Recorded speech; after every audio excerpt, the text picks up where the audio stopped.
আমরা ভেতর দিয়েই চলাচল করবো, এনেতে উঠবো না, যতটা সতর্ক হয়তো চলবো।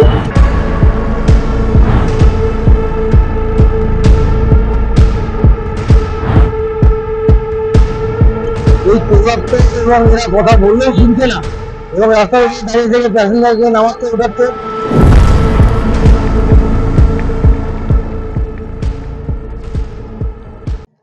বুধবার উত্তর দিনাজপুর জেলার টুঙ্গিদিঘিতে ঘটে গেছে মর্মান্তিক পথ দুর্ঘটনা।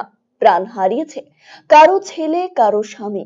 এই দুর্ঘটনার জেরে গোটা জেলার মানুষ মর্মাহত, কিন্তু তারপরেও ঘুম ভাঙছে না সাধারণ মানুষের। কোথাও যেন সচেতনতার অভাব। এবারে অসচেতনতার চরম নিদর্শন দেখা গেল শহর রায়গঞ্জে। টুঙ্গিদিঘিতে জাতীয় সড়কের ওপরে যেভাবে দুর্ঘটনা ঘটেছে, তারপরেও শিক্ষা নেই। রায়গঞ্জ শহরের জাতীয় সড়কের ওপরে দাপিয়ে বেড়াতে দেখা গেল টোটোকে। প্রাণের কি কোনো তোয়াক্কা নেই? এই ছবি দেখে প্রশ্ন ওঠাটা স্বাভাবিক। বিগত দিনে জেলা প্রশাসনের তরফে জাতীয় সড়কে টোটো নিয়ন্ত্রণের নির্দেশিকাও জারি করা হয়েছিল, কিন্তু কোনো এক অজ্ঞাত কারণে সেই নিয়ম লাগু করা সম্ভব হয়নি, যার ফলে অনিয়ন্ত্রিতভাবে 34 নম্বর জাতীয় সড়কের উপর দিয়ে চলাচল করছে টোটোর দল। হাজার হাজার টোটো। একটু এদিক ওদিক হলেই সর্বনাশ। টুঙ্গিদিঘির পুনরাবৃত্তি হতে বেশি সময় লাগবে না। বৃহস্পতিবার সকাল থেকে ট্রাফিক পুলিশকে এ ব্যাপারে সক্রিয় ভূমিকা গ্রহণ করতে দেখা গেল। টোটো যাতে কোনোভাবেই জাতীয় সড়কে না ওঠে, সে ব্যাপারে কড়াভাবে সতর্ক করা হয় টোটো চালকদের। এ ব্যাপারে টোটো চালকরা অবশ্য এদিন সহমত প্রকাশ করলেন। শুনবো তাদের প্রতিক্রিয়া।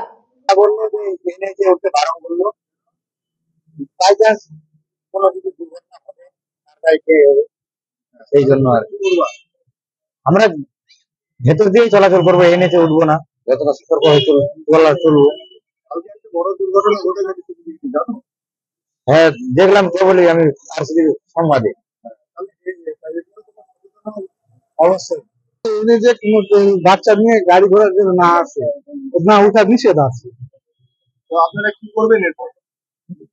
আমাদের যদি মানে সাইডের রাস্তা দিয়ে চলাফেরা করতে হবে, অন্য গলি রাস্তা দিয়ে করতে হবে। কেন বলছে এই কথা, কেন বলছে?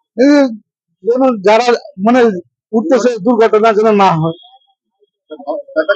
না ভালো কাজের জন্যই বলছে। শহরের সাধারণ মানুষ টোটো চালকদের এই দাপাদাপিতে অতিষ্ঠ। তাদের দাবি, প্রতিনিয়ত শয়ে শয়ে টোটো চলাচল করে জাতীয় সড়কের ওপরে, যে কোনো মুহূর্তে দুর্ঘটনা ঘটে যেতে পারে। প্রশাসনকে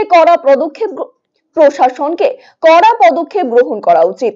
এটা বলতে চাচ্ছি যে এই টোটো দৌড়াচ্ছ, এই দৌড়াচ্ছ এবং এরা কথা বললেও শুনছে না, এবং রাস্তায় দাঁড়িয়ে থেকে প্যাসেঞ্জারকে নামাতে ওঠাচ্ছে, এবং মানে একদম কভার করে নিয়ে এরা যেভাবে মানে প্রতিযোগিতা চালাচ্ছে, এটাতে টুঙ্গিদিঘিতে ভয়াবহ একটা ঘটনা কালকে ঘটেছে। সেই রকম ভয়াবহ ঘটনা আমাদের শিলিগুড়ি এবং গোটা রায়গঞ্জ শহরে যখন তখন ঘটবে, আরো বেশি করে ঘটবে। আমরা চাই যে একটা প্রতিকার হবে, এবং এনএইচের উপরে যে টোটো চলছে তাই সেটা বলবো। ট্রাফিক তো সচেতন, ট্রাফিক তো খুবই বারবার করে অনুরোধ করছে। ট্রাফিক সারা দিন রাত ডিউটি করছে, ট্রাফিক নিজের দায়িত্ব কঠোরভাবে পালন করছে। তারা কতক্ষণ এবার দেবে? শয়ে শয়ে টোটো, অজস্র টোটো, 10টাকে তো তাড়াচ্ছে, তো আরো 15টা চলে আসতেছে।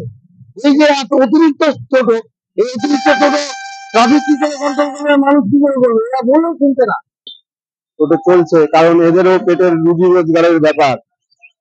দুর্ঘটনা ঘটে গেল, হ্যাঁ সেটা তো অবশ্যই। সামনে টুঙ্গিদিঘিতে একটা বিশাল দুর্ঘটনা ঘটে গেল। তো এখন এই নিয়ে এখন এদেরকে প্রশাসনের একটু চিন্তা ভাবনা করা উচিত, এদেরকে কি সুরাহা করা যায় সেটা দেখা উচিত। ট্রাফিক তো বারংবার ওদেরকে ট্রাফিক সচেতন করছে, তাহলে এদেরকেও একটা কিছু যাতে কোনো সুরাহা, এরা শহরের মধ্যেই চলাচল করে, যাতে এনএইচে না ওঠে, সেটা প্রশাসন থেকে আরো কড়াভাবে দেখা উচিত। সত্যি অত্যন্ত অসচেতনতা। বড়সড় দুর্ঘটনা ঘটার পর একের পর এক বিশ্লেষণ হয়, কিন্তু কাজের কাজ কিছুই হয় না। আরসিটিভি সংবাদ, রায়গঞ্জ।